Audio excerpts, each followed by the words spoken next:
पूर्ण झालेला आहे. टप्पा 1 पूर्ण झाल्याशिवाय 2 होऊ शकत नाही. टप्पा 2 आधी पूर्ण केला असता तर मग टप्पा 1 कधी केला असता.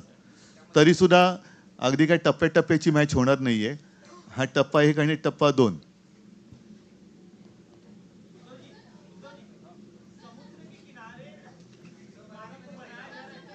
एक सेकंड, एक मराठीचं पूर्ण करतो, मग तुमच्याकडे येतो.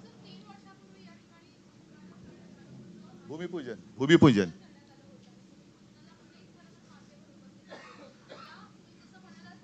करोना सुद्धा उपस्थित होता.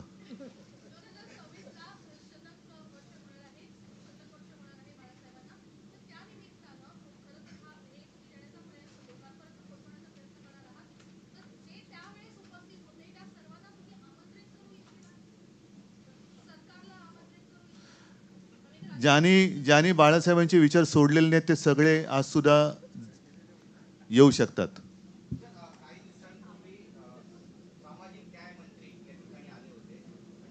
नाही, ठीक आहे. मी त्यांच्या स्मारकाबद्दल बोलण्याची गरज नाही. मी या स्मारकाबद्दल बोलतो.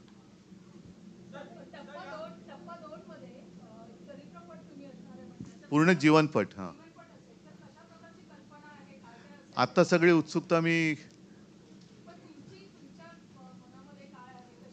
मी तुम्हाला थोडक्यात सांगितलं की आयुष्यभर जे आपल्याला शिवसेना प्रमुखांनी दिलं जनतेला, तेच त्यांच्या स्मारकातून देण्याचा आमचा प्रयत्न असेल.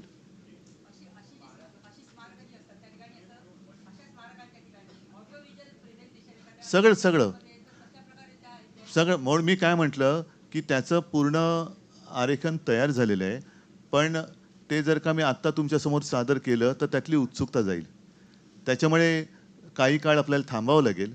टप्पा 2 त्याचं डिझायनिंग पूर्ण झालेलं आहे. आता त्यातले काही बारकावे हे आम्ही आणखीन निश्चित करतो आहोत. साहित्य म्हणजे त्यांच्याबद्दलचं बाळासाहेबांचं कार्य, फोटो, भाषणं, खूप काही काय आमच्याकडे आहे. त्यांच्या काही वस्तूसुद्धा आहेत. त्या कशा मांडायच्या, कशा पद्धतीने मांडायच्या, लाईटिंग कसं असेल, या सगळ्या गोष्टी आता त्याच्यावरती काम सुरू आहे.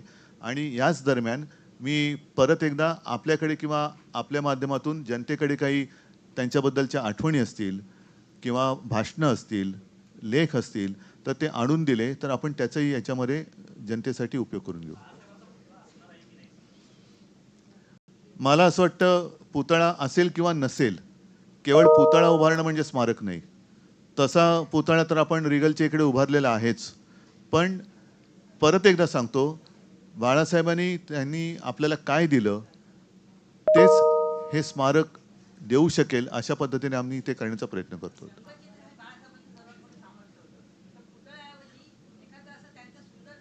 या सगळ्या सूचना आपण तुम्ही द्या, पण करू ना, जरा थांबा. म्हणून तुमची आता ही जी उत्सुकता आहे ना, हीच मला नाहीशी नाही करायची. म्हणून मी तुम्हाला आता प्रेझेंटेशन नाही देते.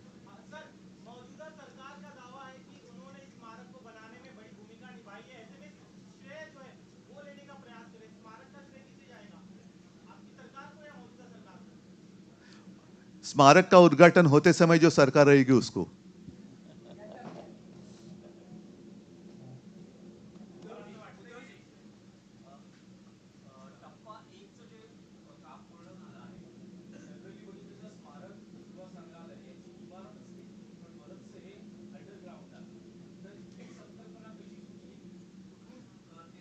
हां, मगाशी मी ते जे थोडक्यात सांगितलं की ही संकल्पना आर्किटेक्ट आभा लांबा यांची आहे.